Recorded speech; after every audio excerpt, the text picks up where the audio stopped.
Climax எனக்கு பிடிக்கல. அதனால நான் விலகிக்கிறேன் அப்படின்னு சொன்ன விஜய், அந்த கதையில நடிச்சு மெகா ஹிட் கொடுத்த சூர்யா. விக்ரமனோட இயக்கத்துல 2002வது வருஷம் வெளியாகி மாபெரும் வெற்றி பெற்ற உன்னை நினைத்து படத்துல ஃபர்ஸ்ட் கதாநாயகனா நடிக்க ஒப்பந்தமானவர் விஜய் தான். கதை பிடிச்சிருந்ததால சில காட்சிகள் வரைக்கும் நடிச்சிருக்காரு. ஆனா படத்தோட கிளைமாக்ஸ் அவருக்கு பிடிக்காததுனால பாதியிலேயே அந்த படத்துல இருந்து விலகிட்டாரு.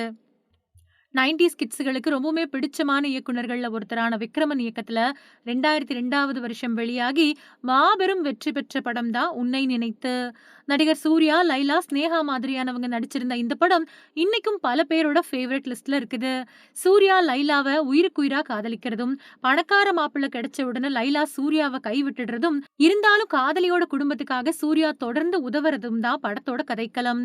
இந்த படத்துல முதல்ல கதாநாயகனா நடிக்க ஒப்பந்தமானவர் நடிகர் விஜய் அப்படிங்கிறது நிறைய பேருக்கு தெரியாத விஷயம்.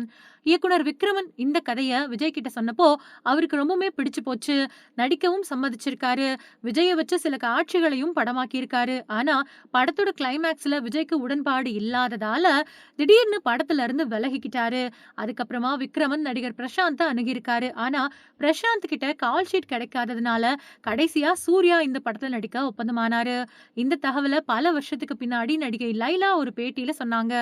யார் இந்த தேவதை, பொம்பளைங்க காதல், ஹாப்பி நியூ இயர் அப்படின்னு இந்த படத்துல இடம்பெற்ற பாடல்கள் எல்லாமே இன்னைக்கு வரைக்கும் ரசிகர்களால கொண்டாடப்பட்டு வருது. தெலுங்குலயும் நீ பிரேமதோ அப்படிங்கிற பேர்ல மொழி மாற்றம் செய்யப்பட்டு இந்த படம் நல்ல வரவேற்பு பெற்றது. விஜய் நிராகரிச்ச அந்த கிளைமாக்ஸ் தான் இந்த படத்தோட ரொம்ப பெரிய பலமாவே அமைஞ்சது. காதலிச்சு ஏமாத்துன லைலா மறுபடியும் சூர்யாவை தேடி வர்றப்போ அதை ஏற்க மறுத்து தனக்காக 5 வருஷங்களா காத்துக்கிட்டு இருந்த ஸ்னேகாவோட உண்மையான காதல சூர்யா ஏத்துக்கிறதோட படம் முடியும். இந்த கிளைமாக்ஸ் ரசிகர்கள் கிட்ட ரொம்ப பெரிய வரவேற்பு பெற்றது. விரும்புகிறேன், என்னவளே, ஆனந்தம் அப்படின்னு தொடர் வெற்றிகளை கொடுத்துட்டு வந்த நடிகை ஸ்னேகா இந்த படத்திலையும் தன்னோட இயல்பான நடிப்பால ரசிகர்களோட மனசை கவர்ந்தாங்க. அதிக மேக்கப் இல்லாமலே அவங்களோட அழகு இந்த படத்துல தனிச்சு தெரிஞ்சது.